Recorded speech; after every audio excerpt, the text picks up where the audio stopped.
आज मैं आपके साथ एक बहुत ही इंपॉर्टेंट टॉपिक पे बात करने वाला हूँ। ये टॉपिक बहुत ज़्यादा इंपॉर्टेंट है, तो इस वीडियो को एंड तक ज़रूर देखें। कमेंट बॉक्स में ज़रूर बताइएगा जो ये नए नए बदलाव हो रहे हैं हमारे भारत के अंदर, ये ज़रूरी हैं या नहीं।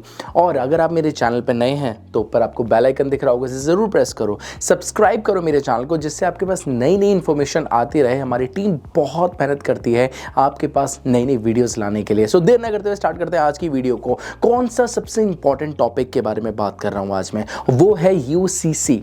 आप सबको पता होगा कि 6 फरवरी 2024 में उत्तराखंड के अंदर एक बिल को ड्राफ्ट किया गया है। वो बिल एक ऐसा बिल है, उसके आ जाने से बहुत चीजें चेंज होने वाली हैं। क्या है ये यूसीसी? यूसीसी का मतलब है यूनिफॉर्म सिविल कोड। हर जाति के लिए, हर धर्म के लिए एक ही लॉ होना। बिकॉज जब कहते हैं ना कि एक परिवार है तो एक ही चीज होनी चाहिए, चाहे वो बड़ा बेटा हो या फिर छोटा बेटा हो। अगर हम भारत देश एक ही देश है तो सारे के सारे लॉ एक ही होने चाहिए। आज मैं आपको इस वीडियो के अंदर बहुत ही आसान भाषा में बताने वाला हूं ये यूसीसी क्या है और यूसीसी के होने से कौन से वर्ग में और कौन से धर्म के अंदर सबसे ज्यादा बदलाव आने वाले हैं। आप सबको पता है कि बीजेपी जब से आई है उन्होंने 3 मुद्दों पे बहुत ज्यादा ध्यान दिया है। 2019 के अंदर आर्टिकल 370 हटा दी गई थी कश्मीर से। 2024 के अंदर राम मंदिर को बना दिया गया, जो उन्होंने आज तक वादे किए वो पूरे करे गए। बट एक और मेन चीज थी जो 75 ईयर से लोग वेट कर रहे हैं उस कानून के आने का, वो था यूनिफॉर्म सिविल कोड। इस कानून के आ जाने से जो हर धर्म है उसके अंदर हर लोगों को एक ही इक्वालिटी के साथ देखा जाएगा। हर इंसान के लिए एक ही कानून होगा। जब ये इतना अच्छा कानून है, इतनी अच्छी चीज है इसके अंदर, तो हमारे जो देशवासी हैं, जो लोग हैं, उन्हें तो बहुत ज्यादा प्रफुल्लित होना चाहिए, बहुत ज्यादा खुशी मनानी चाहिए। बट यहाँ पर कुछ लोग ऐसे भी हैं जो इसके अगेंस्ट हैं। वो कहते हैं कि हमारे धर्म के अंदर इन चीजों को नहीं माना जाता है, हमारे धर्म के अंदर हम अपने धर्म की चीजों को ही मानते हैं। आप सबको पता है आजादी से पहले अंग्रेज हम पे शासन करते थे। उस वक्त भी 3 लॉ थे। सबसे पहला था क्रिमिनल लॉ, दूसरा था कमर्शियल लॉ, थर्ड था सिविल लॉ। बट अंग्रेजों ने हम सब पर शासन करने के लिए सिर्फ 2 ही लॉ पे बहुत ज्यादा ध्यान दिया। पहला कमर्शियल लॉ और दूसरा था आपका क्रिमिनल लॉ।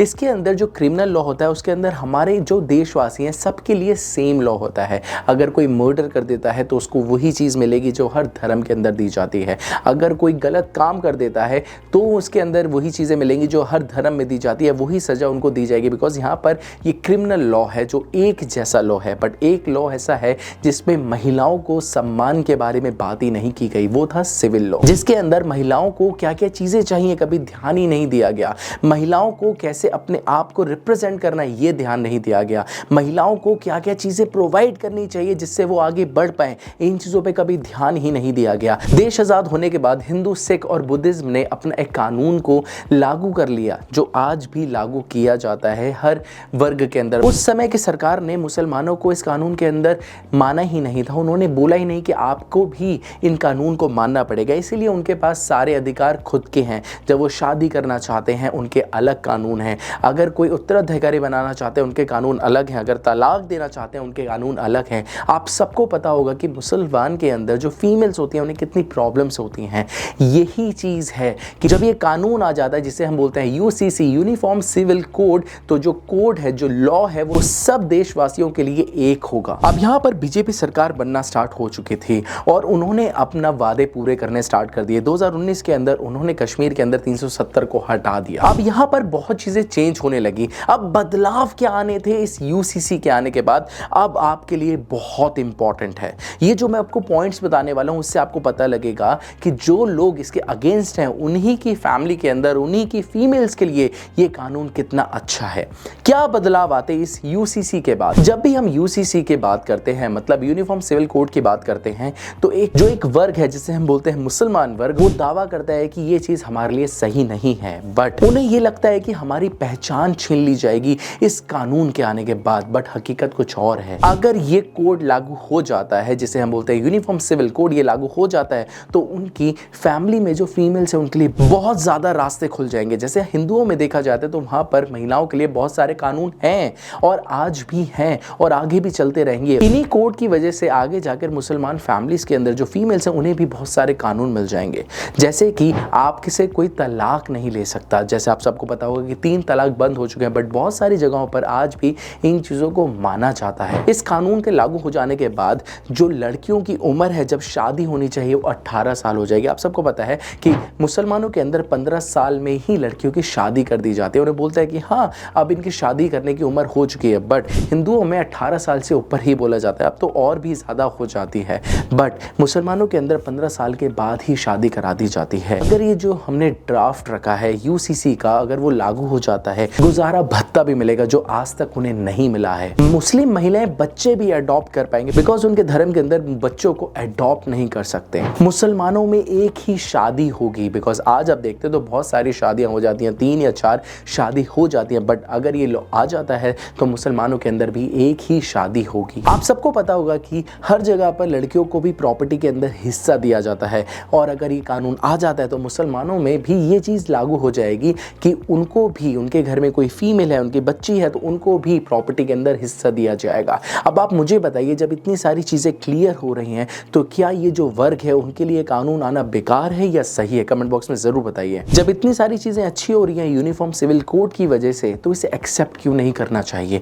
डेफिनेटली इसे एक्सेप्ट करना चाहिए। जो भी लोग इस कानून के अगेंस्ट है उनके पास कोई भी सबूत नहीं है कि ये चीज़ नहीं होनी चाहिए। उन लोगों का कहना ये है कि जो हम मेल्स हैं उन्हें हमेशा ऊपर रहना चाहिए, उनकी फीमेल्स को कभी भी आगे पावर नहीं मिलनी चाहिए। क्यों है ऐसा? नहीं होना चाहिए। जब आज हम हर चीज़ के अंदर आगे होते जा रहे हैं, हमारा देश बहुत आगे बढ़ता जा रहा है, तो इन चीज़ों को क्यों देखा जा रहा है? अगर हम हर चीज़ उनकी देख रहे हैं, क्रिमिनल लॉ शरीयत के हिसाब से ही देखना चाहिए। अगर कोई इंसान चोरी करता है तो उसके हाथ काट देने चाहिए। अगर कोई फीमेल के साथ मिसबिहेव करता है तो चौराहे पर खड़े होकर उसे लटका देना चाहिए, उसे फांसी दे देनी चाहिए।